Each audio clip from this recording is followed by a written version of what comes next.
Hello, ರಮೇಶನ್ ಮನೇಲಿರೋ ಕೋಳಿ ಸುರೇಶನ್ ಮನೆಗೆ ಹೋಗ್ಬಿಟ್ಟು ಮೊಟ್ಟೆ ಇಕ್ಕುತ್ತೆ.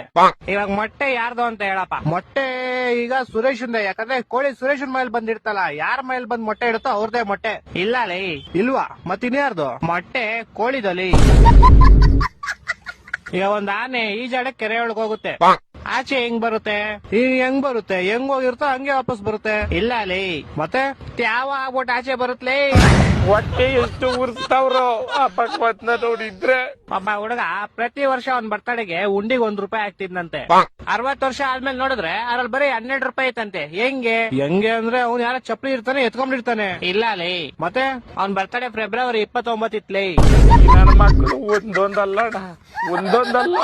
ಓಕೆ, ಲಾಸ್ಟ್ ಅಂಡ್ ಫೈನಲ್ ಕೇಳ್ಕೊಂಬಿಡು. ಹೇಳು. ಒಬ್ಬ ಹುಡುಗಂಗೆ ಹೆವಿ ಶುಗರ್ ಇರುತ್ತೆ, ಡಾಕ್ಟರ್ ಅವ್ನ್ಗೆ ಸ್ವೀಟ್ ಬಿಟ್ಬಿಡು ಅಂತ ಹೇಳ್ತಾರೆ. ಅವನು ಲೈಫ್ ಪೂರ್ತಿ ಸ್ವೀಟ್ ತಿನ್ನಲ್ಲ. ಯಾಕೆ ಹೇಳು? ಇದಕ್ಕೂ ಯಾವ್ದೋ ಉಲ್ಟಾ ಸೀದಾ ಆನ್ಸರ್ ಇರುತ್ತೆ ಪಕ್ಕ. ಯಾಕಂದ್ರೆ ಅವ್ನ್ಗೆ ನಾನ್ ಹೇಳ್ತೀನಿ ಕೇಳು. ಹೇಳು. ಯಾಕಂದ್ರೆ ಆವಾಗ್ಲೇ ಹೇಳದ್ನಲ್ಲ, ಅವ್ನಿಗೆ ಶುಗರ್ ಇರುತ್ತೆ, ಡಾಕ್ಟರ್ ಹೇಳ್ತಾರೆ ಅದಕ್ಕೆ.